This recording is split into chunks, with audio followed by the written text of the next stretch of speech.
Hello guys, welcome back to my channel. ഇന്ന് നമ്മളൊരു cooking video ആയിട്ടാണ് വരുന്നത്. ഇന്നത്തെ കുക്കിംഗ് വീഡിയോയിൽ എന്താണെന്ന് വെച്ച് കഴിഞ്ഞാൽ മുരു ഇറച്ചി എങ്ങനെയാണ് പ്രിപ്പയർ ചെയ്യുക എന്നുള്ളതാണ്. അതായത് ഓയിസ്റ്റർ മീറ്റ് എങ്ങനെ പ്രിപ്പയർ ചെയ്യുക എന്നുള്ളതാണ്. ഇത് ഞങ്ങൾ ഫ്രഷ് ടൂമിൽ നിന്ന് മേടിച്ചതാണ്. 1 kg ആണ് മേടിച്ചത്. ഇങ്ങനത്തെ 2 പാക്കറ്റായിട്ടാണ് കിട്ടിയത്. നമുക്കിനി വീഡിയോയിലേക്ക് കിടക്കാം. ഇതാണ് മുരു. ഇതിന് ക്ലീൻ ചെയ്യുന്നത് എങ്ങനെയാണെന്നുള്ളതാണ് ഇപ്പോൾ കാണിക്കുന്നത്. ഇവിടെ ചിലപ്പം എന്തെങ്കിലും ഷെല്ലിൻ്റെ ഒരു കഷ്ണമോ എന്തെങ്കിലുമൊക്കെ ഉണ്ടാവും. അതുണ്ടോയെന്ന് നന്നായി നോക്കണം. പിന്നെ ഇതിൻ്റെ ഉള്ളിൽ ഇതാക്കുന്നുണ്ട് ഷെല്ല്, അത് കളയണം. പിന്നെ അത് ഇങ്ങനെ ജസ്റ്റ് ഒന്ന് പ്രസ് ചെയ്ത് കൊടുത്തു കഴിഞ്ഞാൽ ഇതിൻ്റെ ഉള്ളിൽ നിന്ന് ഇതിൻ്റെ വേസ്റ്റ് പുറത്തേക്ക് വരും. അത് ഒഴിവാക്കി കഴിഞ്ഞ് കഴിഞ്ഞാൽ ഇത് ക്ലീനായി. ഇങ്ങനെയാണ് ഇത് ക്ലീൻ ചെയ്യാൻ. ജസ്റ്റ് ഒന്നുകൂടി നോക്കുക എന്തെങ്കിലും ഉണ്ടോയെന്ന്. അതേപോലെയാണ് വീണ്ടും ചെയ്യേണ്ടത്. ഇത് ഓരോന്നും നന്നായി നോക്കണം. ഈ ഒരു ഏരിയ ഉണ്ടല്ലോ, ഈ ടെയിൽ ഭാഗത്ത്, അവിടെ ചിലപ്പം എന്തെങ്കിലും ഷെല്ലിൻ്റെ കഷ്ണം ഉണ്ടാവും. അത് ശ്രദ്ധിച്ചില്ലെങ്കിൽ വയറിൻ്റെ ഉള്ളിലേക്ക് പോകും. വയറുവേദന പോലെയൊക്കെ ആവാൻ സാധ്യത ഉണ്ട്.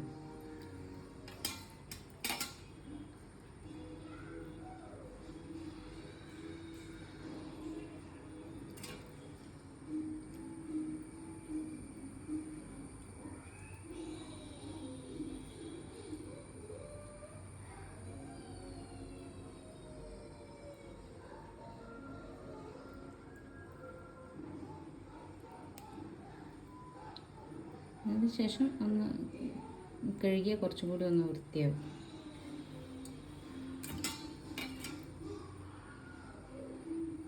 അതേപോലെ തന്നെ ബാക്കിയുള്ളത് മുഴുവൻ നന്നാക്കിയെടുക്കാം.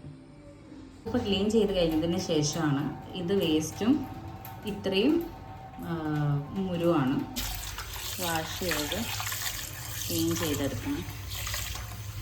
അങ്ങനെ ഓരോന്നോരോന്നെ വാഷ് ചെയ്തിട്ട് ക്ലീൻ ചെയ്തതിന് ശേഷം ഇത് കുറച്ച് നേരം മാരിനേറ്റ് ചെയ്ത് വെച്ചാൽ മതി. അപ്പോൾ ഒന്ന് എരിവും പുളിയൊക്കെ ഒന്ന് നന്നായി പിടിക്കും. അപ്പോൾ ഇത് മുഴുവനായിട്ട് ക്ലീൻ ചെയ്ത് കഴുകി വെച്ചിട്ടുണ്ട്. ഇനി നമുക്ക് ഇത് കുക്ക് ചെയ്യാൻ വേണ്ടി നോക്കാം. ഇന്ന് ഞാൻ ട്രൈ ചെയ്യുന്ന റെസിപ്പി എന്ന് പറയുന്നത് എൻ്റെ ഏറ്റവും ഫേവറേറ്റും വളരെ ഈസി ആയിട്ട് ചെയ്യാനും പറ്റുന്ന ഒരു മുരു റെസിപ്പിയാണ്. അതിനുവേണ്ടി ആവശ്യമായി വരുന്നത് ഒരു 4 സ്പൂണ് മുളക് പൊടി, 1 സ്പൂണ് മഞ്ഞൾപ്പൊടി, ഒരു 1.5 സ്പൂണ് കുരുമുളക് പൊടി, ഒരു 1/4 spoon garam masala, 1 spoon ginger garlic paste. ഇതിലേക്ക് ജിഞ്ചർ ഗാർലിക് പേസ്റ്റ് തന്നെ വേണം, ചതച്ചിട്ടാലൊന്നും പോരാ. നിങ്ങൾക്ക് പേസ്റ്റ് റെഡിമെയ്ഡ് വാങ്ങിക്കുന്നത് യൂസ് ചെയ്യാം, അല്ലെങ്കിൽ ജസ്റ്റ് മിക്സിയിൽ അരച്ച് പേസ്റ്റ് പോലെ ആക്കാം. പിന്നെ വേണ്ടത് കുറച്ച് കുരുമുളക്, കറിവേപ്പില. ഇത്രയും സാധനങ്ങളാണ് ഇതിനാവശ്യമായിട്ട് വരുന്നത്. ഇനി നമുക്കിതൊന്ന് നന്നായി മാരിനേറ്റ് ചെയ്തിട്ട് കുറച്ച് നേരം വെക്കാം. ഇപ്പം നന്നായി മാരിനേറ്റ് ചെയ്ത് വെച്ചിട്ടുണ്ട്. ഇതിനി ഒരു 15 മുതൽ 20 മിനിറ്റ് വരെ വെച്ച് കഴിഞ്ഞാൽ കുക്ക് ചെയ്യാം. ഇനിയല്ല, നമുക്കൊരു അരമണിക്കൂർ 1 മണിക്കൂറൊക്കെ വെക്കാൻ പറ്റുമെങ്കിൽ വളരെ നല്ലതാണ്. പിന്നെ ഇതിൽ ഉപ്പ് ഇടുന്ന സമയത്ത് വളരെയധികം ശ്രദ്ധിക്കണം. ഇതൊന്ന് വെന്ത് കഴിഞ്ഞ് കഴിഞ്ഞാൽ ഇതിൻ്റെ പകുതി പോലും ഉണ്ടാവില്ല. ഇനി ഒരു പാൻ വെച്ച് ചൂടാക്കിയതിന് ശേഷം അതിലേക്ക് ആവശ്യത്തിന് വെളിച്ചെണ്ണ ഒഴിച്ചു കൊടുക്കണം. ഇത് നന്നായി ഒന്ന് ചൂടാവുന്ന സമയത്ത് ഇതിലേക്ക് ഈ മാരിനേറ്റ് ചെയ്ത് വെച്ച ഒരു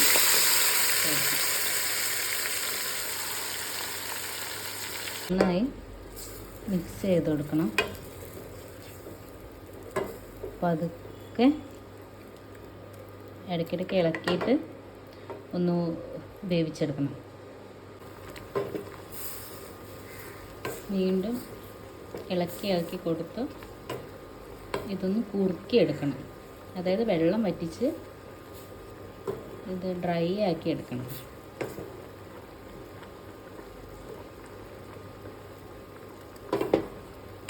നമ്മളിതിലൊരു തുള്ളി പോലും വെള്ളം ഒഴിച്ചിട്ടുണ്ടായിരുന്നില്ല.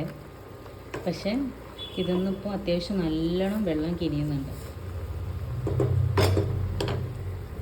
അങ്ങനെ നന്നായി ഇളക്കി കൊടുക്കണം.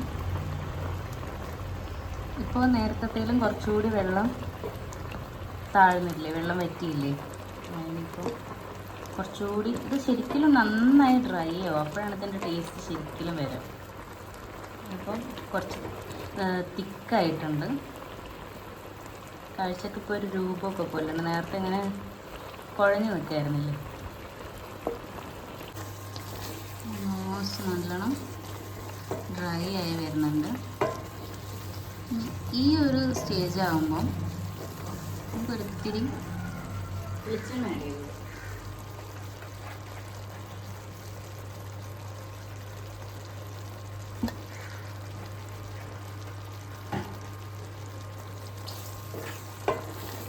വീണ്ടും നന്നായി ഒന്നും കൂടി ഒന്ന് കുക്കാകുന്നുണ്ട്.